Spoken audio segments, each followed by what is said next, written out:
உலகத்தில் எது எதுக்கோ ஆராய்ச்சி கூடங்கள் இருக்குதுல்ல, அது மாதிரி தூக்கத்தை பற்றி ஆராய்ச்சி பண்ணுறதுக்கு ஒரு ஆராய்ச்சி கூடம் இருக்குது.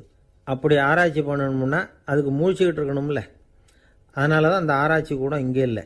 அமெரிக்காவில் பாஸ்டன் பல்கலைக்கழக மருத்துவமனையில் அது இருக்குது. அங்கே தூக்கத்தை பற்றி பலவிதமான ஆராய்ச்சிகள் பண்ணிகிட்டு இருக்கிறாங்க.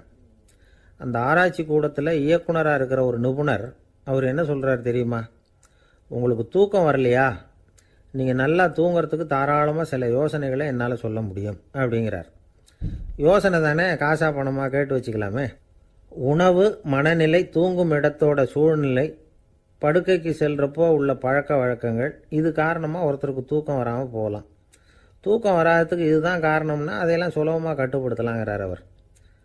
தூக்கத்தை வரவழைக்கக்கூடிய ஒரு நல்ல மருந்து உடற்பயிற்சி. ஆனால் ஒன்று, படுக்க போகிற நேரத்தில் இது மாதிரி உடற்பயிற்சிகள் எல்லாம் செய்யக்கூடாது. கொஞ்சம் முன்னாடி பகல்லையே இந்த பயிற்சிகளை செய்கிறது நல்லது. தூக்கம் வராமல் அவதிப்படுறவங்க பிற்பகல் நேரங்களில் காஃபி, டீ இது மாதிரி பானங்களை சாப்பிடக்கூடாது. மது அருந்துறது கூட தூக்கத்தை பாதிக்கும்.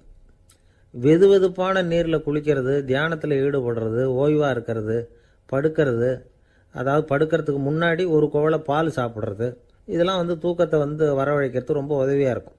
இன்னொரு விஷயம் என்னென்னா, தூங்கி ஆகணுமேங்கிற கவலை வேண்டியதில்லை. அப்படி நினச்சி கவலைப்படுறதை விட்டுடணும். தூக்கம் வரலையா, உடனே படுக்கையை விட்டு எழுந்திருக்க வேண்டியது. வெளியில் வாங்க, வேறு ஏதாவது வேலையில் ஈடுபடுங்க, கொஞ்சம் நேரம் உலாவுங்க, அல்லது ஏதாவது ஒரு புஸ்தகத்தை எடுத்து படிங்க. களைப்பு ஏற்பட்டால் மறுபடியும் படுக்கைக்கு போங்க. தூக்கம் தானே வந்துடும். ஒரு விஷயத்தை மட்டும் நல்லா ஞாபகத்தில் வச்சுக்கணும். படுக்கைக்கு போகிறப்போ உங்கள் மற்ற எல்லா பிரச்சனைகளையும் மறந்துடணும். அது எப்படி சார் முடியும்? அந்த நேரம் தானே எல்லா பிரச்சனையும் வரிசையாக ஞாபகத்துக்கு வருது அப்படின்னு நாம் நினைக்கலாம். ஆனால் பழக்கத்தில் அதை நாம் மாற்றிக்க முடியும். கொஞ்சம் முயற்சி பண்ணணும், அவ்வளோதான். இது எல்லாமே ஆராய்ச்சி பண்ணி பார்த்துட்டு அந்த நிபுணர் சொல்கிற கருத்து தான். இன்னொரு விஷயமும் அவர் சொல்கிறார். அது என்னென்னா, உடல் கோளாறு காரணமாக தூக்கம் வராமல் அவதிப்படுறவங்களுக்கெல்லாம் இந்த யோசனைகள் சரியாக வராது அப்படிங்கிறார். அதுக்கெல்லாம் மருத்துவ சிகிச்சை கொடுத்து தான் சரி பண்ணணும். சில பேருக்கு நடு ராத்திரியில் மூச்சு திணறல் ஏற்பட்டு தூக்கம் வராமல் போயிடும். ஊரெல்லாம் தூங்குறப்போ தான் மட்டும் தூங்காமல் மூழ்கிட்டு இருக்கிறது, ஊரெல்லாம் மூழ்கிட்டு இருக்கிறப்போ தான் மட்டும் தூங்குறது, இது மாதிரி கோளாறுகளால் சில பேர் பாதிக்கப்படலாம். காலு தசை முறுக்கிக்கிறதுனால சில பேருக்கு அடிக்கடி விழிப்பு வரலாம். மன அழற்சி காரணமாக சில பேருக்கு தூக்கம் வராது. இது மாதிரி கோளாறுகளுக்கெல்லாம் அதுக்கு தகுந்த மாதிரி சிகிச்சை கொடுத்து தான் சரி பண்ண வேண்டியிருக்கும். எந்த கோளாறும் இல்லாமல் தூக்கம் வரலைன்னா ஆரம்பத்தில் சொன்ன முறைகளை கடைப்பிடிச்சு பார்க்கலாம். தூக்கம் வந்ததுன்னா யோசனை சொன்ன அந்த நிபுணருக்கு நன்றி சொல்லலாம். ஒருத்தர், ஏன் சார் பஸ்ஸில் தூங்குறது கெட்ட பழக்கமானு கேட்டார். இல்லையே, நான் கூட பஸ்ஸில் போகிறப்ப தூங்கிட்டு தானே போவேன் அப்படின்னார் இன்னொருத்தர். அப்புறம் ஏன் என்ன டிரைவர் வேலை வேணாம்னு வீட்டுக்கு அனுப்பி வச்சுட்டாங்க அப்படின்னாராம் அவர். ஒருத்தரை பார்த்து உன்னுடைய நண்பர்கள் யார் அப்படின்னு ஒரு கேள்வி கேட்டு பாருங்க. கொஞ்சம் யோசிச்சு பதில் சொல்லுவாங்க. அவங்ககிட்டயே உன்னுடைய எதிரிகள் யார் அப்படின்னு கேளுங்க, கடகடன்னு ஒப்பிச்சிருவாங்க. நம்ம மனசு இருக்க, அது எப்படின்னா, நம்ம நண்பர்களை விட எதிரிகளை அது நல்லா ஞாபகத்தில் வச்சுக்கும். இது ஒரு ஆச்சரியமான உண்மை. உங்களால் நண்பர்களை மறந்துட முடியும், ஆனால் எதிரிகளை மறந்துட முடியாது. இது ஒரு வேடிக்கையான நிலைமை தான். அழகான தருணங்களை நாம் ஏன் மறந்துடுறோம்? இது இயற்கை. ஏன்னா நம்ம மனசு மலர்களை கவனிக்கிறது இல்லை, அதில் இருக்கிற முள்ளை தான் கவனிக்குது. தன்னை காயப்படுத்துகிற எதையும் அது உடனே கண்டுகொள்ளுது. ஒரு தெளிந்த சிந்தனை உடைய மனசு மிக அழகாக உள்ள எல்லாத்தையும் கவனிக்கும். அது நன்றியுடன் உணரக்கூடிய எல்லாத்தையும் பார்த்து குறிச்சிக்கும். இப்படிப்பட்டவங்க வாழ்க்கை இயல்பாகவே நல்லா அமையும். அது ரொம்ப அபூர்வம். மனசில் உள்ள ஒரு சிறிய அமைப்பை மாற்றுவதை பொறுத்து தான் இந்த விஷயம் அப்படிங்கிறார் ஓஷோ. ஒரு யூத கோவில் இருந்து தான், அது யூதர்களின் மடமாகவும் இருந்தது. அங்கே ஒரு தலைமை குரு, அவர் ரொம்ப கண்டிப்பானவர். அந்த கோவிலை ஒட்டி ஒரு தோட்டம். ஒரு நாள் காலையில் அந்த தோட்டத்தில் 2 இளம் யூதர்கள் நடந்து போய்கிட்டு இருக்கிறாங்க. காலையில் 1 மணி நேரம், மாலையில் 1 மணி நேரம் அவங்க அந்த தோட்டத்தில் நடக்கிறதுக்கு அனுமதி உண்டு. மற்ற நேரங்களில் அவங்க மத புத்தகங்களை படிக்கணும், பிற விதிமுறைகளை கடைபிடிக்கணும். அந்த 2 பேருமே தொடர்ந்து புகைப்பிடிக்கிற பழக்கம் உள்ளவங்க. ஆனால் கோவில் மடத்தில் இருக்கிறப்போ அவங்க புகைப்பிடிக்க முடியாது, அது கடுமையான குற்றம். சரி, நாம் தோட்டத்தில் இருக்கிறப்போவாவது புகைப்பிடிக்கலாமா அப்படின்னு ஒரு ஆசை அவங்க 2 பேருக்குமே. இருந்தாலும் பயம். இப்படி கேட்டால் மதகுரு என்ன சொல்லுவாரோ அல்லது என்ன செய்வாரோங்கிற பயம். இப்படியே கொஞ்ச நாள் ஆச்சு. ஒரு நாள் அந்த 2 பேரில் ஒருத்தன் ரொம்ப கலங்கி போய் அந்த கோவிலிருந்து வெளியில் வந்துக்கிட்டு இருந்தான். வந்தவன் நேராக தோட்டத்து பக்கம் போனான். அங்கே இன்னொருத்தன் ஆனந்தமாக புகை பிடிச்சிக்கிட்டு இருக்கிறான். அதை பார்த்து தான் இவனுக்கு அதிர்ச்சி. அட கடவுளே, என்ன இது, நீ கேட்காமலே ஆரம்பிச்சிட்டியா அப்படின்னா. இல்லை இல்லை, நான் கேட்டுவிட்டு தான் ஆரம்பிச்சிருக்கேன்னா அவன். அப்படியா, என்ன மனுஷன் இவர், நானும் தான் கேட்டேன், என்ன கண்ணாமுன்னான்னு திட்டிவிட்டார். இது என்ன கோவிலா இல்லை நரகமா?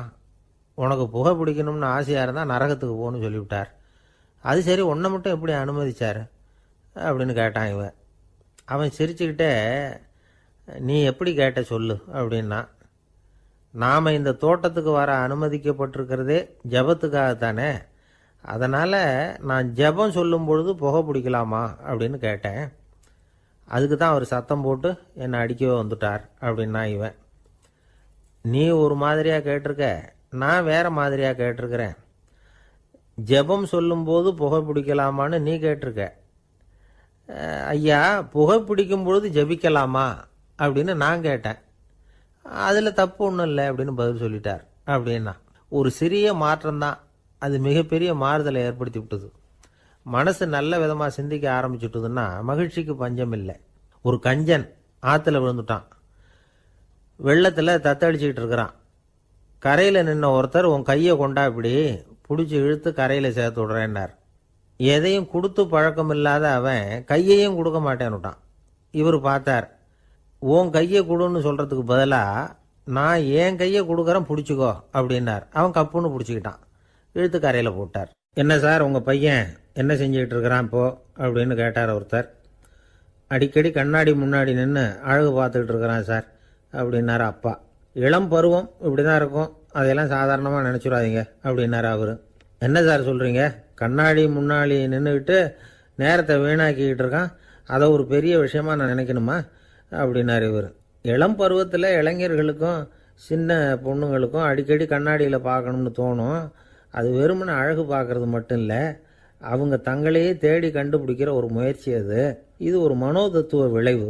இது வரைக்கும் சின்ன பிள்ளையா இருந்துட்டோம், இனிமேல் நாமளும் மற்றவங்க மாதிரி மனிதர்கள் தான் அப்படிங்கிற உணர்வு அவங்களுக்கு வருது. தங்களோட முகம் எப்படி இருக்குது, அழகு எப்படி இருக்குது, உடம்பு நேரம் எப்படி இருக்குது, முடி எப்படி இருக்குது அப்படிங்கிறதையெல்லாம் கண்டுபிடிக்கிறாங்க. அதுக்கப்புறம் இன்னொரு ஆணோ பொண்ணோ தன்னை கவனிக்கணும் அப்படின்னு நினைக்கிறாங்க. இதெல்லாம் மனோதத்துவ உண்மைகள், இதெல்லாம் இயற்கை. இதை பார்த்துட்டு பெற்றவங்க பிள்ளைங்க கெட்டு போட்டாங்க அப்படின்னு நினைக்கக்கூடாது, அவங்கள திட்டிக்கிட்டே இருக்கக்கூடாது. இன்றைக்கி பல குடும்பங்களில் இதுதான் நடந்துக்கிட்டு இருக்குது.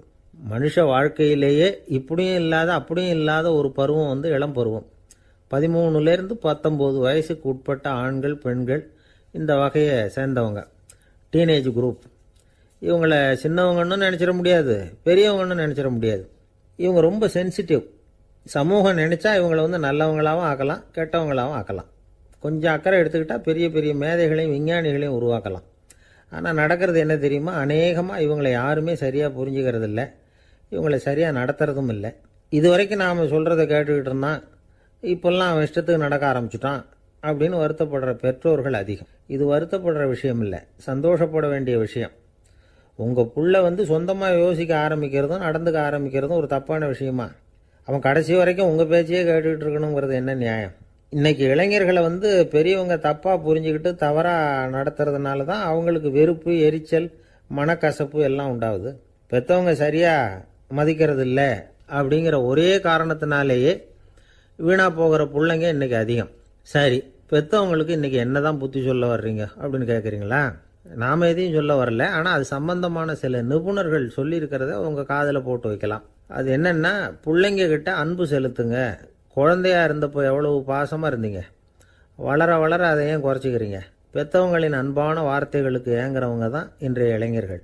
அவங்க எதை சொன்னாலும் அதை அக்கறையாக காது கொடுத்து கேளுங்க, அலட்சியப்படுத்தாதீங்க. அவங்க விரும்புகிறது உங்ககிட்ட இருந்து ஒரு மதிப்பு, மரியாதை, அங்கீகாரம், இவ்வளவுதான். அவங்க அவங்களாவே முடிவுகள் எடுக்கட்டும், அதுக்கு நீங்கள் உதவியாக இருங்க, அது போதும். மற்றவங்க முன்னாடி, முக்கியமாக அவங்க நண்பர்கள் முன்னாடி அவங்கள பற்றி மட்டமாக பேசாதீங்க. அவங்கக்கிட்ட பொய் சொல்லக்கூடாது. நீங்கள் சொன்னது பொய்ன்னு தெரிஞ்சு போச்சுன்னா உங்கள் பேரில் அவங்களுக்கு இருக்கிற மதிப்பு போயிடும், நம்பிக்கை போயிடும். அவங்களுக்கு முன்னாடி நீங்கள் சண்டை போடக்கூடாது. உங்கள் பிள்ளைய எப்பவும் இன்னொரு பிள்ளையோட ஒப்பிட்டு பேசுகிற வேலையே வேணாம். கூட பிறந்த மற்றவங்களோட கூட ஒப்பிடக்கூடாது. இப்படி செஞ்சால் அவன் உங்ககிட்டையும் பிரியமாக இருக்க மாட்டான், அவங்ககிட்டையும் பிரியமாக இருக்க மாட்டான். புள்ள எங்கே போகிறான், என்ன பண்ணுறான் அப்படின்னுலாம் துப்பறிஞ்சிக்கிட்டு இருக்கக்கூடாது. இளைஞர்கள் தனிமையை விரும்புகிறவங்க. அவங்கள பெட்டியில் வச்சு மூடி பாதுகாக்கணும்னு நினைக்கக்கூடாது. அவங்கள எப்படி பாதுகாக்கிறது அப்படிங்கிறது அவங்களுக்கே தெரியும். உங்கள் புள்ள எப்படி நடந்துக்கணும்னு நீங்கள் எதிர்பார்க்குறீங்களோ அது மாதிரி நீங்கள் நடந்து காட்டுங்க, அது போதும். ஒரு வீட்டில் அப்பாவும் அம்மாவும் பேசிகிட்டு இருக்கிறாங்க. என்னங்க நம்ம பொண்ணு பெரியவளாயிட்டா, அடிக்கடி கண்ணாடி முன்னாடி போய் நின்றுக்கிட்டு இருக்கிறா, சீக்கிரமாக ஒரு பையனை பார்த்து கல்யாணத்தை முடிக்காமல் இப்படி மசன்னு கல் மாதிரி உட்காந்துருக்குறீங்களே அப்படின்னு சத்தம் போட்டாங்க அந்த அம்மா. அவசரப்படாத, பார்க்கறதுக்கு கண்ணுக்கு அழகாக லட்சணமாக புத்திசாலியாக ஒரு பையன் கிடைக்க வேணாமா, அதுதான் பார்த்துக்கிட்டு இருக்கிறேன் அப்படின்னார் அப்பா. இதுக்கு அந்த அம்மா சொல்கிறாங்க, எங்கள் அப்பா இப்படியெல்லாம் நினச்சிக்கிட்டு இருந்திருந்தா எனக்கு கல்யாணமே ஆயிருக்காது தெரியுமா அப்படின்னாங்களாம். 1816 வருஷம் செப்டம்பர் மாதம் 11 பிரான்ஸ் தேசத்தில் உள்ள ஒரு மருத்துவமனை. அங்கே ஒரு இளம் டாக்டர் கொஞ்ச நாளைக்கு முன்னாடி தான் அந்த ஆஸ்பத்திரியில் புதுசாக வேலைக்கு சேர்ந்துருக்கிறார். அவர் பேர் ரெனே லெனக். அவர் அன்னைக்கு காலையில் அந்த மருத்துவமனையில் அப்படியே ரவுண்ட்ஸ் வந்துக்கிட்டு இருக்கிறார். வார்டில் ஒரு படுக்கையில் ஒரு இளம் பெண் படுத்திருக்கிறா. அந்த பொண்ணுக்கு இருதய நோயாக இருக்கலாம்ங்கிறது மற்ற டாக்டர்கள் சந்தேகம். அந்த காலத்துல எல்லாம் ஒருத்தருடைய இருதய துடிப்பை தெரிஞ்சுக்கணும்னா நோயாளியின் மார்பில் டாக்டர் காதை வச்சு பார்த்து தான் தெரிஞ்சுக்கிறது வழக்கம். ஆனால் இந்த பெண்ணும் இளம் பெண், அந்த டாக்டரும் புதுசாக சேர்ந்துருக்கிறவர். அதனால் பரிசோதனை பண்ண தயங்கினார். கொஞ்ச நேரம் யோசனை பண்ணார். திடீர்னு ஒரு ஞாபகம் வந்தது அவருக்கு. அதாவது அன்னைக்கு விடியற் காலையில் தோட்டத்தில் அப்படி வாக்கிங் போயிட்டு இருந்தப்போ சின்ன பசங்கள்லாம் ஒரு மரக்கட்டையை வச்சு விளையாடிட்டு இருந்தாங்களாம். அதை இவர் பார்த்துருக்கிறார். அது என்ன விளையாட்டுனா, ஒரு நீளமான மரப்பலகை, அதில் ஒரு முனையில் ஒரு பையன் தன்னுடைய காதை வச்சுக்கிட்டு இருக்கிறான், மறுமுனையில் இன்னொரு பையன் அந்த மரப்பலகையை ஒரு ஆணியால் கீறிக்கிட்டு இருக்கிறான். ஒரு முனையில் ஆணியால் கீறும் பொழுது மறுமுனையில் காதை வச்சிருக்கிற பையனுக்கு அந்த சத்தம் துல்லியமாக கேட்குது. அந்த டாக்டருக்கு காலையில் பார்த்த இந்த விளையாட்டு ஞாபகத்துக்கு வந்துட்டுது. உடனே என்ன பண்ணார் தெரியுமா, ஒரு நீளமான காகிதத்தை எடுத்தார். அதை அப்படியே உருளை மாதிரி உருட்டினார். ஒரு முனையை அந்த நோயாளியின் மார்பில் இடது பக்கம் வச்சார், இன்னொரு முனையில் தன்னுடைய காதை வச்சார். என்ன ஆச்சரியம், நோயாளியின் மார்பில் நேரடியாக காதை வச்சு கேட்குறத விட துல்லியமாக கேட்டுது இதய துடிப்பு. இதய துடிப்பு மட்டும் இல்லை, மூச்சு இழுத்து விடுறது, திரவ பொருள்களின் அசைவு, எல்லா சத்தமும் தெளிவாக கேட்குது. கிரேக்க மொழியில் ஸ்டெத்தாஸ் அப்படின்னா மார்பு, ஸ்கோப்பின் அப்படின்னா பார்ப்பதுன்னு அர்த்தம். அதனால் டாக்டர் ரெனே லெனக் தான் கண்டுபிடிச்ச கருவிக்கு ஸ்டெத்தஸ்கோப் அப்படின்னு பேர் வச்சார். அவரே முதல் மாடலையும் செஞ்சார். அளவு ரொம்ப பெருசாக இருந்தது, சுலபமாக எடுத்துகிட்டு போகிறது கஷ்டம், அது அவ்வளோ கஷ்டமாக இருந்தது அது. அதனால் அவரே அதை அப்புறம் 2 பிரிவாக தயார் பண்ணார். இது 2 துண்டையும் டாக்டர் தன்னோட கோட்டு பாக்கெட்டில் வச்சுக்கலாம், தேவைப்படுறப்ப எடுத்து ஒன்றா சேர்த்துக்கலாம். இப்படி தான் அவர் ஆரம்பத்தில் பண்ணார். தன்னுடைய இந்த கண்டுபிடிப்பை பற்றி அவர் ஒரு புத்தகம் எழுதினார். நிறைய விற்றுது, புகழும் பணமும் சேர்ந்தது. பணமும் புகழும் சேர்ந்தது மாதிரியே அவருக்கு ஒரு நோயும் சேர்ந்தது. அது என்ன நோயின்னு கண்டுபிடிக்கிறதுக்கும் அவர் கண்டுபிடிச்ச கருவி தான் உபயோகப்பட்டு தான். அவரே அதை கண்டுபிடிச்சார். அவருக்கு வந்திருந்தது காச நோய். 1826 வருஷம் ஆகஸ்ட் மாதம் 13 உலகத்தின் முதல் ஸ்டெதஸ்கோப்பை கண்டுபிடிச்ச டாக்டர் ரெனே லெனக் காலமானார். அவர் சாகிறதுக்கு முன்னாடி மரத்தால் செஞ்சு வச்சிருந்த ஸ்டெதஸ்கோப்பை தனக்கு வேண்டியப்பட்ட ஒரு டாக்டர்கிட்ட கொடுத்து, என்னுடைய சொத்துக்கள்லேயே ரொம்ப வசந்தது அப்படின்னு சொன்னாராம். அதுக்கப்புறம் 3 வெள்ளைக்காரங்க சேர்ந்து இந்த கருவியில் சில மாற்றங்களை பண்ணாங்க.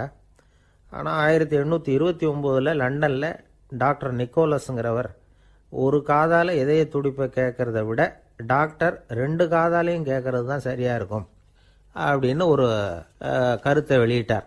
அதுக்கப்புறம் ரொம்ப காலம் கழித்து 1852 ஜார்ஜ் காமான் அப்படிங்கிறவர் ரப்பர் டியூபுகளை உபயோகப்படுத்தி 2 காதாலையும் கேட்குற மாதிரி ஒரு புதிய வடிவத்தை அதுக்கு கொடுத்தார்.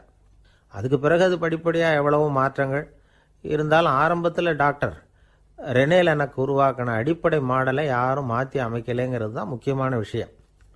நமக்கு தெரிஞ்ச ஒரு ஆஸ்பத்திரி, அதில் ஒரு நோயாளி, காலை நேரத்தில் நர்ஸு அந்த பக்கமாக போயிட்டு இருந்தாங்க. அதை பார்த்துட்டு ஒரு நர்ஸுன்னு கத்துறார். நர்ஸு அவசரமாக ஓடி என்ன விஷயம்னு கேட்டாங்க.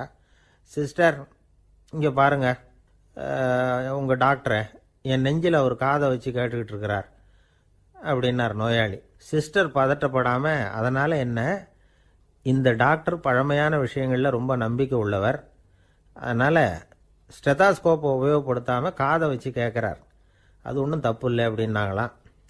ஐயோ, அதுக்காக இல்லை சிஸ்டர், இவர் என் நெஞ்சு மேலே தலையை வச்சது நேற்று ராத்திரி 9 மணி, இப்போ விடிஞ்சு போச்சு, இன்னமும் தலையை எடுக்கவே இல்லை, அதுக்காக தான் சந்தேகப்பட்டு உங்களை கூப்பிடுறேன் அப்படின்னாராம். அரேபிய நாடு, அங்கே ஒரு ஆட்சி தலைவர், அரேபிய நாட்டு ஆட்சி பொறுப்பை ஏற்றுக்கிட்டவர். அவர் ஆட்சி பொறுப்பை ஏற்றுக்கிட்ட பிறகு ஒரு நாள் ஒரு தெருவில் நடந்து போய்கிட்டு இருந்தார். அவர் தோளில் ஒரு பெரிய துணி மூட்டை, அதை சுமந்துக்கிட்டு கடத்தெருவை நோக்கி அவர் போய்கிட்டு இருக்கிறார். வழியில் அவரை சந்திச்சார் உமர். அவர் கேட்டார், கலீஃபா அவர்களே, எங்கே புறப்பட்டுட்டீங்க அப்படின்னு கேட்டார். கலீஃபான்னா ஆட்சி தலைவர்னு அர்த்தம். இதுக்கு அவர் சொன்னார், நான் துணி வணிகம் செய்கிறவன், அதனால் துணி வியாபாரம் செய்கிறதுக்காக போயிட்டுருக்கிறேன்னார். நீங்கள் இப்போ இந்த நாட்டுக்கு ஆட்சி தலைவர், ஆட்சி பொறுப்பில் இருக்கிறீங்க, நீங்கள் வியாபாரம் செய்ய போட்டால் அரசு பணிகளை செய்கிறது யார் அப்படின்னு கேட்டார் அவர். நான் அரசு பணிகளை மட்டுமே செஞ்சுக்கிட்டு இருந்தா என் குடும்பத்தை காப்பாற்றுறது யார் அப்படின்னு கேட்டார் அவர். இப்படி கேட்டவர் யார் தெரியுமா? அவர் தான் அபூபக்கர், இறை தூதர் முகமது அவர்களுக்கு பிறகு கலீஃபாவாக தேர்ந்தெடுக்கப்பட்டவர். அப்போலாம் ஆட்சி தலைவர்களுக்கு சம்பளம்னு எதுவும் கிடையாது. இந்த பிரச்சனையை எப்படி தீர்க்கிறதுன்னு யோசனை பண்ணார் உமர். அபு உபைதா அவர்கள்கிட்ட அழைச்சிட்டு போனார். அவர் யாருன்னா, அவர் தான் பொது நிதி கருவூலத்தின் பொறுப்பாளர். அவர்கிட்ட பிரச்சனையை சொன்னார். இது மாதிரி ஆட்சி தலைவருக்கு பொது நிதியிலிருந்து ஊதியம் அளிக்க முடியுமான்னு கேட்டார். பொது நிதி விதிகளின்படி அதுக்கு சாத்தியம் இல்லைன்னு சொல்லிவிட்டார் அவர். சரி, வேற ஏதாவது வழி இருக்குதான்னு கேட்டார் உமர். அபு உபைதா கொஞ்சம் யோசனை பண்ணி பார்த்தார். அப்புறமா சொன்னார், மக்காவிலிருந்து மதீனாவுக்கு குடிபெயர்ந்து வந்த அகதிகளுக்கு நிதி உதவி அளிக்கிறதுக்கு விதிகளில் இடம் இருக்கு. அப்படி பார்த்தா அபூபக்கரும் அகதி தானே, அதனால எல்லா அகதிகளுக்கும் கொடுக்கறது மாதிரியே அவருக்கும் ஒரு தொகை அளிக்கலாம்னார். கலீஃபா அபூபக்கருக்கு இந்த அகதி உதவி தொகையைத்தான் கொடுத்துட்டு வந்தாங்களாம். குடும்ப செலவுக்கு அது போதுமானதா இல்லை. இருந்தாலும் கலீஃபாங்கிறதுக்காக மற்ற அகதிகளை விட அதிகமாக தொகையை பெற அவர் விரும்பல. மார்பு பக்கம் கிழிஞ்சிருந்த ஒரு மேலாடையை தான் அவர் அணிஞ்சிருந்தார். அவருடைய துணைவியார் அஸ்மா, அவங்க ஒரு நாள் தேன் அருந்த ஆசையாக இருக்குன்னாங்களாம். நமக்கு கிடைக்கிற ஊதியம் குடும்ப செலவுக்கே போதுமானதா இல்லையே, இந்த நிலையில் தேன் வாங்கிறதுக்கு காசுக்கு நான் எங்கே போவேன்ருக்கார் அவர். கொஞ்ச நாள் கழித்து அவங்க ஒரு தொகையை அவர்கிட்ட கொடுத்து தேன் வாங்கிட்டு வர சொன்னாங்களாம். இவருக்கு ஆச்சரியம், ஏது இந்த பணம்னு கேட்டிருக்காரு. நீங்கள் தினமும் குடும்ப செலவுக்காக கொடுத்துக்கிட்டு வந்த பணத்தில் கொஞ்சம் கொஞ்சமாக மிச்சப்படுத்தி வச்சேன்னாங்களாம். அபூபக்கர் அந்த பணத்தை எடுத்துக்கிட்டு நேராக பொது நிதி கருவூல பொறுப்பாளர்கிட்ட போனார். இந்த பணத்தை பொது நிதியில் சேர்த்துருங்க, இது அதிகப்படியாக எனக்கு தரப்பட்டு வந்த ஊதியம், அடுத்த மாதத்திலேருந்து இந்த தொகையை குறைச்சிங்கன்னு வேற சொல்லிவிட்டாராம். பசியை தணிக்க தேவையான அளவு உணவு, ஒரு ஜோடி உடை, இதை தவிர கூடுதலாக மக்கள் பொது நிதியிலிருந்து வாங்கிக்கிறதுக்கு என் குடும்பத்தாருக்கு உரிமை இல்லை அப்படின்னு சொல்லி கண்டிப்பாக சொல்லிவிட்டாராம். அவர் வாங்கிட்டு வந்த இந்த குறைந்த ஊதியம் கூட அவர் மனசை உறுத்திக்கிட்டே இருந்தது. கடைசி நேரம் அவர் தம்முடைய மகள் ஆயிஷா அவர்களை அழைச்சார். மகளே, இதுவரைக்கும் பொது நிதியிலிருந்து நான் வாங்கிட்டு வந்த தொகை என்னுடைய இதயத்தில் பாரமாக அழுத்திக்கிட்டு இருக்கு. என் தோட்டத்தை விற்று அதில் வர்ற பணத்திலிருந்து நான் இதுவரைக்கும் வாங்கிட்டு வந்த ஊதிய தொகையை கணக்கு போட்டு பொது நிதியில் சேர்த்து விடு அப்படின்னாராம். பதவி ஏற்கிறதுக்கு முன்னாடி தன்கிட்ட இருந்ததை விட இப்போ கூடுதலாக என்ன சொத்து இருக்குன்னு பார்த்துருக்கார். ஒரு ஒட்டகம், ஒரு கோப்பை, ஒரு பணியாள். இதையும் அடுத்தபடியாக கலீஃபாவா வர்றவர்கிட்ட ஒப்படைச்சிருங்க அப்படின்னு விட்டாராம். அதே மாதிரி அடுத்து வந்த உமர்கிட்ட ஒப்படைச்சாங்க. அப்போ உமர் சொன்னாராம், அபூபக்கரே, இந்த முன்மாதிரியால் உங்களுக்கு பிறகு இந்த ஆட்சி பொறுப்பை ஏற்கிறவர்களை பெரும் நெருக்கடிக்கு ஆளாகி விட்டீங்க அப்படின்னு சொல்லி ரொம்ப கண் கலங்கினாராம். கடைசியாக அபூபக்கர் தன்னுடைய குடும்பத்தாருக்கு விட்டு சென்ற சொத்து ஒரு படுக்கை விரிப்பு, ஒரு போர்வை, அவ்வளவுதான். இது சிந்திக்க வேண்டிய ஒரு செய்தி. ஒரு ஊரில் ஒரு மன்னர் இருந்தாராம். அமைச்சர் அவர்கிட்ட சொன்னாராம், மன்னா, நம்ம ராஜ்யத்தில் இனிமே லஞ்ச ஊழலே இருக்காதுன்னாராம்.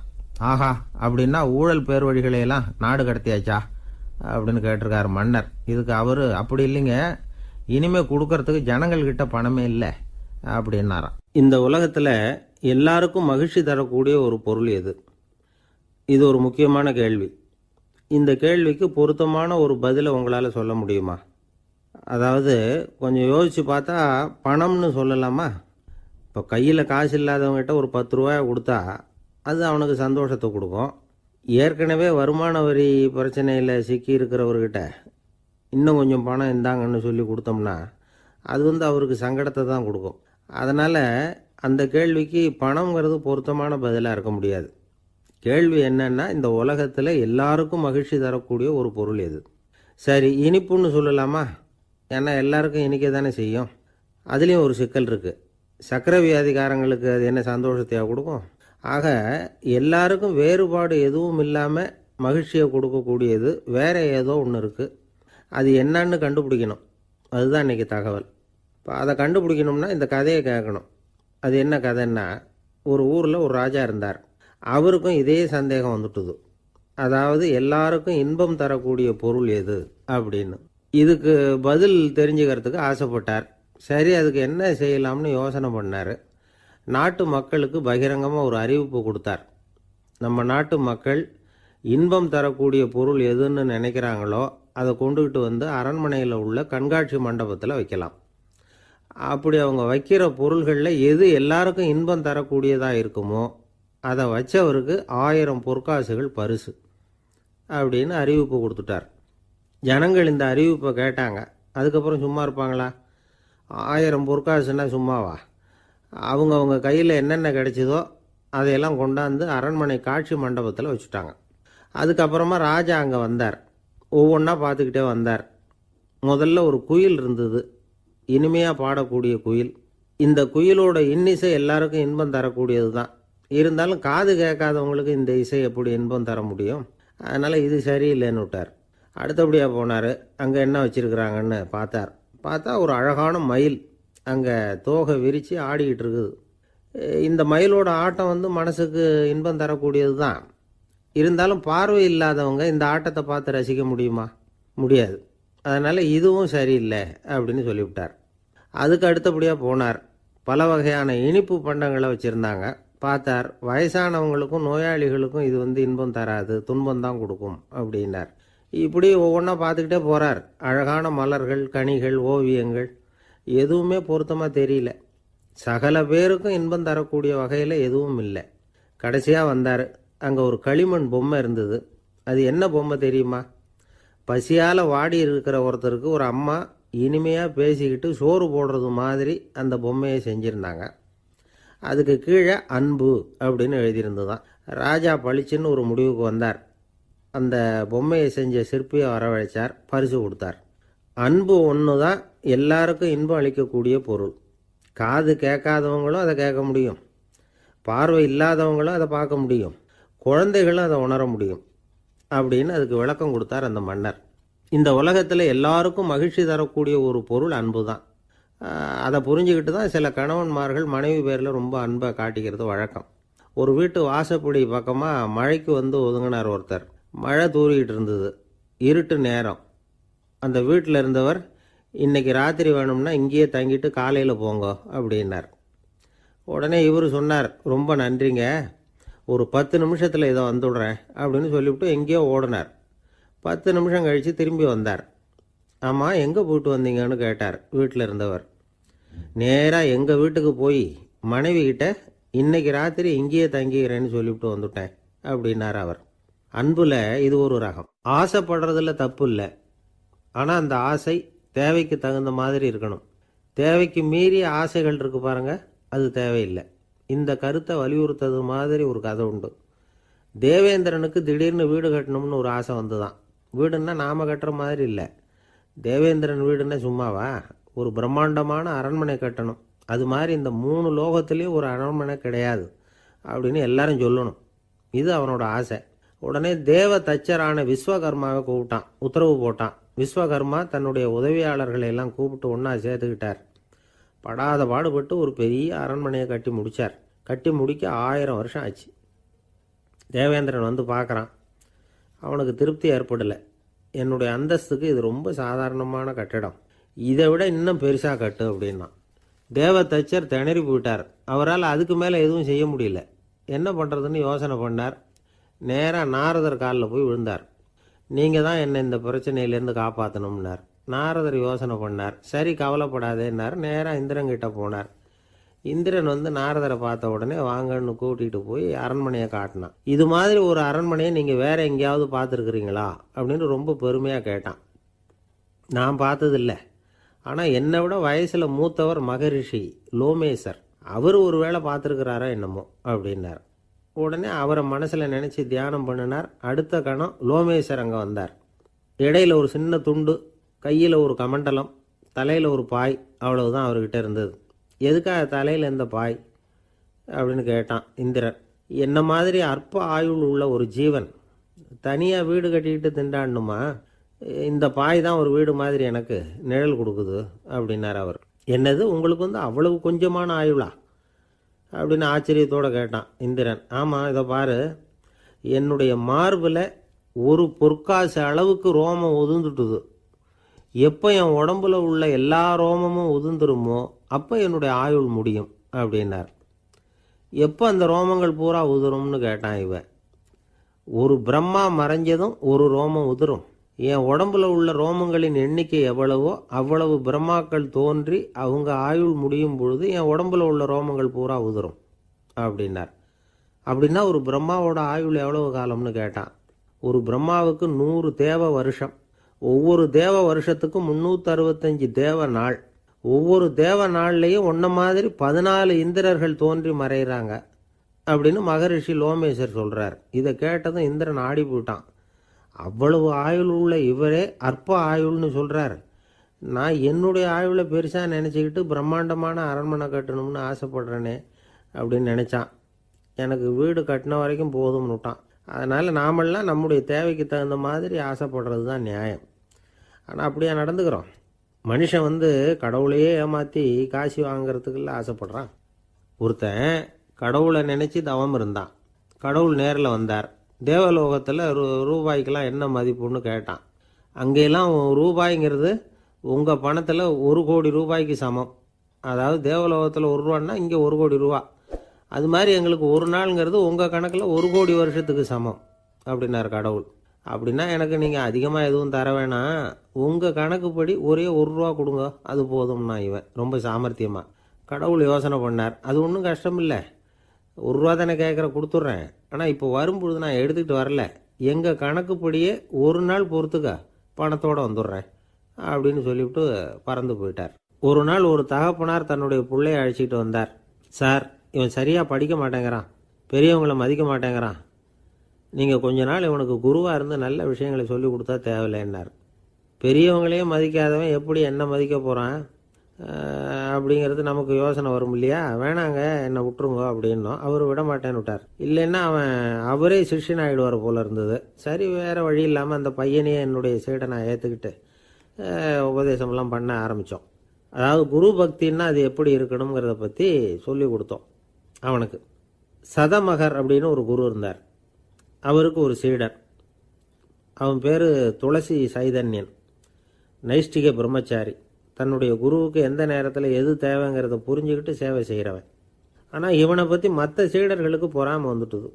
இவன் மட்டும் இப்படி இருக்கானேன்னு உடனே குருக்கிட்ட போய் கோல் மூட்டினாங்க. அவன் சரியில்லை, அவன் நடந்துக்கிறது சரியில்லை, அப்படி இப்படின்னு எதையாவது சொல்லி. இருந்தாலும் இதையெல்லாம் அந்த குரு நம்பலை. அவருக்கு தெரியும் யார் யார் எப்படின்னு. துளசி சைதன்யன் பெருமையை மற்ற சீடர்களுக்கு உணர்த்தணும் அப்படின்னு நினைச்சார். அதுக்கு ஒரு வழி பண்ணார். ஒரு நாள் சீடர்களை எல்லாம் கூப்பிட்டுக்கிட்டு ஒரு காட்டு வழியாக போய்கிட்டு இருந்தார். அங்கே ஒரு பெரிய மலை அருவி கொட்டிக்கிட்டு இருந்தது. குரு சீடர்கள் பக்கம் திரும்பினார். இந்த மலையின் மேலே இருந்து அந்த படு பாதாளத்தில் குதிக்கிறதுக்கு உங்களில் யார் தயார் அப்படின்னு கேட்டார். ஒரு சீடனும் வாயை திறக்கலை, ஒதுங்கி நின்றுக்கிட்டாங்க. பின்னாடி மூட்டை முடிச்சோடு வந்துக்கிட்டு இருந்தான் துளசி சைதன்யன். அவனை பார்த்தார். தப்பாருப்பா, நீ மேலே இருந்து அந்த அருவியில் குதி அப்படின்னார். அப்படியே செய்கிறேன் சுவாமின்னா ஓடி போய் பொத்துன்னு குதிச்சுட்டான். அடுத்த கணமே குருநாதர் தன்னுடைய யோக சக்தியால் பறந்து போய் அவன் கீழே விழுந்துடாமல் தாங்கி பிடிச்சி கொண்டுகிட்டு வந்துட்டார். மற்ற சீடர்களுக்கெல்லாம் ஒரு மாதிரி ஆயிட்டுது. அடுத்தபடியாக என்ன பண்ணலாம்னு யோசித்தாங்க இவனை மாட்டி விடுறதுக்கு. ஒரு நாள் வெத்தலை அடிக்கிற ஒரு சின்ன உரலையும் உலக்கையையும் எடுத்து ஒளிய வச்சுட்டாங்க. சதமகர் சன்னியாசி இல்லை, அவர் வெத்தலை போடுவார். பல்லு சரியில்லை, அதனால் இடித்து தான் வெத்தலையை போடணும். திடீர்னு வெத்தலை பாக்கு கேட்டார். வழக்கமாக உரலில் இடித்து தர்றது தான் துளசியின் பழக்கம். உரலை தேடினா கிடைக்கல, என்ன பண்ணுறது? குரு கேட்டுவிட்டாரே, குரு சேவை தானே முக்கியம். இவன் என்ன பண்ணா, வெத்தலை பாக்க தன்னுடைய வாயில் போட்டு முன்னு அதை எடுத்து அவர்கிட்ட கொடுத்துட்டான். குரு எதையோ படிச்சுக்கிட்டே அதை வாங்கி வாயில் போட்டுக்கிட்டார். துளசி, இன்னைக்கு தாம்பூலம் வந்து நல்லா இடிக்கப்பட்டிருக்கு, ருசியாக வேற இருக்குது, அதை இடித்த பாத்திரத்தை என் கண்ணால் பார்க்கணும்னு ஆசையாக இருக்குன்னு விட்டார். அதை மட்டும் அனுப்பி போய் நீ வர வேண்டான்னு வேற சொல்லிவிட்டார். இதை கேட்டதும் துளசி தவிச்சு போயிட்டான். இவன் போகாமல் எப்படி வாயை மட்டும் அனுப்பி வைக்க முடியும்? இவன் தவிக்கிறத பார்த்ததும் மற்ற சீடர்களுக்கெல்லாம் மனசுக்குள்ளே ரொம்ப சந்தோஷம். துளசி கொஞ்சமும் யோசிக்கலை, வாழை எடுத்தான், தன்னுடைய தலையவே அப்படியே அறுத்து வெட்டி எடுத்தான், இன்னொரு சீடங்கிட்ட கொடுத்துட்டான், எடுத்துகிட்டு போன்னு சொல்லி கொண்டுட்டு போய் குரு முன்னாடி வைக்கிறாங்க. அந்த தலையில் வாய் திறந்துருக்கு, வெத்தலை போட்டு முன்னு இருந்தது, தெரிஞ்சு போச்சு, சிவப்பாக இருந்தது. அவனுடைய குரு பக்தியை இப்போ எல்லாரும் ஒத்துக்கிட்டாங்க. அதுக்கப்புறம் குரு சதமகர் தன்னுடைய அற்புத திறமையினால் அந்த தலையை மறுபடியும் ஒட்ட வச்சுட்டார். துளசிக்கு உயிர் வந்துட்டுது. இப்படி ஒரு பெரிய கதை உண்டு. அதாவது துளசி சைதன்யன் அவனுடைய குரு பக்தி எப்படி அப்படின்னு கேட்டோம். ரொம்ப அபாரம் அப்படின்னு அந்த பையன் அடக்கமாக, சும்மா விளையாட்டுக்காக தான் அப்படி அவங்ககிட்ட கேட்டோம். ஏன்பா உன்னுடைய குரு பக்தியை என்கிட்ட காட்டுறதுக்கு உன்னோட கழுத்தை நீயே அறுக்கணும்னு நான் சொன்னா அதை நீ செய்வியா அப்படின்னு கேட்டோம். என்னுடைய கழுத்தை வந்து நானே அறுக்க வேண்டிய அவசியம் இல்லை சார் அப்படின்னா அவன். ஏண்டான்னு, அதே காரியத்தை தான் இனிமேல் நீங்கள் தினமும் செய்ய போகிறீங்களே சார் அப்படிங்கிறான். ஒருத்தர் ரொம்பவும் மகிழ்ச்சியாக வந்துக்கிட்டு இருந்தார். என்ன விஷயம்னு விசாரித்தேன். நான் தோற்று போயிட்டேன், அதுதான் மனசுக்கு மகிழ்ச்சியாக இருக்குது அப்படின்னார். எனக்கு இது ரொம்ப ஆச்சரியமாக போச்சு. இந்த உலகத்தில் தோற்று போகிறவங்க யாரும் மகிழ்ச்சியாக இருக்கிறது இல்லை. அப்படி இருக்கிறப்ப இவர் இப்படி சொல்கிறாரே, எங்கே தோற்று போனீங்கன்னு கேட்டேன். அதுக்கப்புறம் தான் அவர் விவரமாக சொன்னார். என்னோட 5 வயசு குழந்தையோட நான் விளையாடிக்கிட்டு இருந்தேன். அந்த விளையாட்டில் என் குழந்தை ஜெயிச்சு விட்டுது, நான் தோற்று போயிட்டேன் அப்படின்னார் ரொம்ப உற்சாகமாக. நான் யோசித்து பார்த்தேன். அதாவது நாம் சின்ன குழந்தையாக இருக்கிறப்போ எந்த விளையாட்டில் கலந்துக்கிட்டாலும் அதில் நாம் தான் ஜெயிக்கணும்னு ஒரு வெறி நமக்குள்ளே இருக்கும். நம்மளை எதிர்த்து விளையாடுறவர் நல்லவரா கெட்டவரா, பெரியவரா சின்னவரா அப்படிங்கிறதெல்லாம் முக்கியம் கிடையாது. அவர் தோற்று போகணும், நாம் ஜெயிக்கணும், அதுதான் முக்கியம். எதிரியை சந்தோஷப்படுத்த விளையாடுகிற கலை வந்து அப்போ நமக்கு தெரியறதில்ல. வாழ்க்கையில் ஒரு பக்குவம் வந்ததுக்கு அப்புறம் வெற்றி பெறணுங்கிற மன அழுத்தம் போயிடுது. போட்டியில் ஜெயிக்கணுங்கிறத விட குழந்தையை சந்தோஷப்படுத்தணுங்கிறது முக்கியமாக போச்சு. ஜெயிக்கணுங்கிற வெறி ஓடி போட்டுது. ஒரு குழந்தையா இருந்தப்போ நம்ம வளர்ச்சிக்கு உதவிய வெறி பெரியவனானதுக்கு பிறகு நமக்கு எதிரியாக மாறுது. அதை சரியான சமயத்தில் நாம் புரிஞ்சுக்கிட்டோம்னா போதும், நாம் பொழைச்சிக்கலாம். ஒவ்வொரு மனுஷனுமே வாழ்க்கையோட அடுத்த கட்ட வளர்ச்சியில் அடி எடுத்து வைக்கிற நேரத்தில் தன்கிட்ட இருந்து ஏதோ ஒரு குணத்தை அல்லது தன் குணம் இருந்த ஏதோ ஒரு உறவை வந்து நாம் இழக்கத்தான் வேண்டியிருக்குது. ஒரு கட்டம் வரைக்கும் உதவியாக இருந்த குணம் அடுத்த கட்டத்துக்கு தடையாக கூட மாறிடலாம். இந்த பரிமாண மாற்றத்துக்கு உள்ளாகிற ஒவ்வொருத்தரும் பிரத்யட்சமாக இதை உணர்றாங்க. ஆனால் பல பேர் எப்படின்னா பழசை திறந்துவிட்டு புதிய கொள்கைகளை உருவாக்கிக்கிறதுக்கு இஷ்டம் இல்லாமல் இருந்துடுறாங்க, அல்லது அப்படி செய்ய முடியாமல் தவிக்கிறாங்க. இதையெல்லாம் மீறி அந்த பழசை திறந்துட்டா அதை இழந்ததால் உண்டாகிற மன அழுத்தம் சில காலத்துக்கு வருத்திக்கிட்டு தான் இருக்கும், வேறு வழி இல்லை. ஆரோக்கியமான ஒரு முன்னேற்றத்துக்காக அந்த மன அழுத்தத்தை தாங்கிக்கத்தான் வேணும் அப்படிங்கிறாரு அந்த உலக புகழ்பெற்ற மேதை ஒருத்தர், இந்த ஸ்காட் பெக் அப்படிங்கிறவர். பிறந்த நாள் முதல் இதுதான் சரி அப்படின்னு கற்பிக்கப்பட்டு வந்த ஒவ்வொரு தத்துவத்தையும் தங்களுடைய வளர்ச்சிக்கு தகுந்த மாதிரி மாற்றி அர்த்தப்படுத்தி கொள்ள முடியாமல் வாழ்க்கை சூழல்ல அப்படியே அரைப்பட்டு தூளாகிறவர்கள் தான் ரொம்ப தவிக்கிறாங்களாம். இதுதான் அவருடைய கருத்து. பெரும்பாலும் மனிதர்களுடைய நடுத்தர வயசில், அதாவது 30 தாண்டுகிற சமயத்தில் தான் இந்த தவிப்பு உண்டாகுதான். இதை தான் மேற்கத்திய நாடுகளில் அடிக்கடி மிட் லைஃப் கிரைசிஸ் அப்படின்னு சொல்கிறாங்க. அப்பப்போ பழசையெல்லாம் தொலைச்சி விட்டு புதுசாக பிறக்கிறதுக்கு கற்றுக்கணும். ஒவ்வொரு நிமிஷத்தையும் அந்த நிமிஷத்துக்கு ஏற்ற சித்தாந்தம் கொண்டவர்களாக சந்திப்போம் அப்படிங்கிறார் அந்த உளவியல் நிபுணர். இப்படி பழகிக்கிட்டால் வாழ்க்கை இன்பமயம், இல்லைன்னா தவிப்பு மயம்தான். பழசை தொலைக்க முடியாதவர்களில் எத்தனையோ பேர் உண்டு, எத்தனையோ ரகம் உண்டு. அதில் வேடிக்கையான நண்பர்களும் உண்டு. ஒருத்தர் நண்பர் வீட்டுக்கு போனார். அவர் ஏதோ இனிப்பு பலகாரம் கொடுத்து சாப்பிட சொல்லியிருக்கிறாங்க அவங்க வீட்டில். இவர் சாப்பிட்டு பார்த்துட்டு சொன்னாராம், சார் 6 மாதத்துக்கு முன்னாடி ஒரு தடவை இங்கே வந்தேன், அப்போது ஒரு இனிப்பு பலகாரம் கொடுத்தீங்க, அது இதை விட நல்லா இருந்தது சார் அப்படின்னாராம். அப்போ செஞ்ச அதே இனிப்பு பலகாரம் தான் சார் இதுவும் அப்படின்னாராம் அவர். இயேசுநாதர்கிட்ட ஒருத்தர் வந்து கேட்டாராம், இயேசுவே என்னை எவ்வளவு நேசிக்கிறீர்கள் அப்படின்னு. அவர் தன்னுடைய இரு கைகளையும் அகல விரித்து இவ்வளவு என்று சொல்லி சிலுவையில் உயிர் நீத்தார் அப்படின்னு சொல்லுவாங்க. அதாவது அந்த நேசிப்புக்கு எல்லை கிடையாது, அதே போல மன்னிப்புக்கும் எல்லை கிடையாது. இது இயேசுநாதர் சொல்லி கொடுத்த ஒரு பாடம். இயேசுனுடைய சீடர்களில் ஒருத்தன் பீட்டர், அவன் ஒரு நாள் இயேசுநாதர்கிட்ட கேட்டிருக்கான், இயேசுவே நான் வந்து என்னுடைய தம்பி கிட்ட அடிக்கடி சண்டை போட்டுக்கிட்டு இருக்கிறேன், என்னுடைய சகோதரன் கூட, அவனை நான் எத்தனை தடவை மன்னிக்கிறது? ஏற்கனவே 7 தடவை அவனை மன்னிச்சுட்டேன் அப்படின்னு சொல்லியிருக்கிறான். அப்போ இயேசு சொன்னாராம், மன்னிக்கிறதுக்கு எத்தனை தடவைங்கிற கணக்கெல்லாம் கிடையாது. எத்தனை தடவை உன்னுடைய சகோதரன் உன்னை கோபப்படுத்துகிறானோ அத்தனை தடவை நீ மன்னிக்கிறதுக்கும் தயாராக இருக்கணும், அதுதான் அப்படின்னு சொன்னாராம். அப்போ இவனுக்கு ஒன்றும் புரியல, இது என்ன அவன் தப்பு பண்ணிக்கிட்டே இருப்பான், நாம் மன்னிச்சுக்கிட்டே இருக்கிறதா அப்படிங்கிறது மாதிரி குழப்பமாக இருந்திருக்கிறான். அப்போ இயேசுநாதர் தன்னுடைய சீடன் பீட்டர்கிட்ட ஒரு கதை சொன்னாராம். அந்த கதை இன்றைக்கு நாம் வந்து எல்லாரும் சிந்தித்து பார்க்க வேண்டிய ஒரு கதை.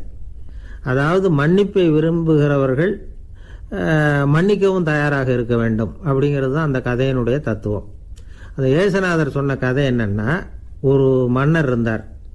அவர் ஒரு நாள் அரண்மனையில் உட்காந்து கணக்கு வழக்குகள்லாம் பார்த்துக்கிட்டு இருந்தார். நம்ம அரண்மனையிலேருந்து யார் யார் அரசாங்க கடன் வாங்கியிருக்கிறாங்க, யார் யார் திருப்பி செலுத்தி இருக்கிறாங்க அப்படிங்கிற விவரத்தையெல்லாம் பார்த்துக்கிட்டு இருந்தார். அப்போ தான் புரிஞ்சுது, அந்த அரண்மனையில் வேலை செய்கிற ஒருத்தனே அரசாங்க கடன் ஒரு வாங்கியிருக்கிறான். எவ்வளவு? 10,000 பொற்காசுகள் வாங்கியிருக்கான் கடன். இந்த 10,000 பொற்காசுகளை திருப்பி செலுத்தலை அரசாங்கத்துக்கு. இது மன்னர் கவனத்துக்கு வந்தது. உடனே நம்ம அரண்மனையில் இருக்கிறவனே அரசு கடன் வாங்கி திருப்பி செலுத்தாமல் இருக்கான், அவனை கூப்பிட்டு வாங்கன்னு சொல்லி கூப்பிட்டுட்டு வந்தாங்களாம். விசாரிச்சிருக்கிறாங்க, என்னப்பா நீ எவ்வளவு ஒன்று? ஆமாங்க 10,000 பொற்காசுகள் வாங்கியிருக்கிறேன், இன்னும் திருப்பி கட்டலைன்றான். உடனே அவர் மன்னர் சொல்லியிருக்கிறார், நம்ம சட்டத்திட்டப்படி நீ உடனே பணத்தை திருப்பி கட்டிடு, அப்படி உன்னால் கட்ட முடியலன்னா உன்னுடைய வீடு வாசல் சொத்து சுகம் எல்லாத்தையும் விற்று அந்த பணத்தை அரசு கருவூலத்தில் சேர்த்துக்கிறதுக்கு நானே ஏற்பாடு பண்ணிடுறேன் அப்படின்னு அந்த மன்னர் சொன்னாராம். இவன் அப்படியே அதிர்ச்சி ஆகிட்டான், அப்படியே பொத்துன்னு காலில் விழுந்தானா, மன்னா என்னை மன்னிச்சுங்க, என்னால் முடியல, எனக்கு மன்னிப்பு கொடுங்க அப்படின்ட்டுருக்கான். உடனே அவர் எழுந்திரிச்சு, சரி நீ மன்னிப்பு கேட்டுவிட்ட, அதனால் உன்னை மன்னிக்கிறேன், நீ பணம் கட்ட வேண்டாம் அப்படின்னு சொல்லி அந்த மன்னர் அவனை விட்டுட்டாராம். பணத்தையும் தள்ளுபடி கொண்டார், நீ திருப்பி கட்ட வேண்டான்னு. இவனுக்கு ரொம்ப மகிழ்ச்சி, அதனால் ரொம்ப உல்லாசமாக வந்துகிட்டு இருக்கிறான். தெருவில் வந்துக்கிட்டு இருக்கிறப்ப இவங்கிட்ட கடன் வாங்கின ஒருத்தன் எதுக்கு வந்துக்கிட்டு இருக்கான். அவன் இவங்கிட்ட ஒரு 100 பொற்காசுகள் கடன் வாங்கியிருக்கான். அவன் வந்தான், இவன் போய் அவன் சாட்டையாக பிடிச்சிக்கிட்டான், நீ எப்படா என் கடனை திருப்பி கொடுக்க போகிறேன்னு. அவன் இப்போ முடியல, கொஞ்சம் பொறுத்துக்கா, அப்புறம் தரேன் இருக்கான். அதெல்லாம் முடியாது, நீ கொடுத்து தான் ஆகணும் அப்படின்னு இவன் புடிவமாக சொல்கிறான். இப்போ நிலைமையை பாருங்கள், இவன் ஏற்கனவே இவன் 10,000 பொற்காசுகள் அரசாங்கத்தில் கடன் வாங்கினா அதுக்கு மன்னிச்சு விட்டுட்டார் இவனை. ஆனால் இவன் இன்னொருத்தனை மன்னிக்கிறதுக்கு தயாராக இல்லை. இவங்கிட்ட கடன் வாங்கின இன்னொருத்தன் 10 பொற்காசுகள், அவனை மன்னிக்க தயாராக இல்லை. அவனை கொண்டு போய் நீதிமன்றத்தில் கொண்டு போய் நிறுத்தி தண்டனை வாங்கி கொடுத்துட்டான். நீதிபதி என்ன சொன்னார், அந்த இவன் வாங்கின பொற்காசுகளை திருப்பி கட்டுற வரைக்கும் ஜெயிலில் இருக்கணுங்கிறது தீர்ப்பு. ஆனால் உடனே அரசர் காதில் வந்து விழுந்தது. சொல்லிட்டாங்க, உங்ககிட்ட மன்னிப்பு வாங்கிட்டு போனானே ஒருத்தன், அவன் வந்து இன்னொருத்தனை மன்னிக்கிறதுக்கு தயாராக இல்லை, அவனை கொண்டு போய் ஜெயிலில் அடைச்சிட்டான் அப்படின்னு. உடனே மன்னர் பார்த்தார், இவனை மறுபடியும் கூப்பிட்டு வர சொன்னார்.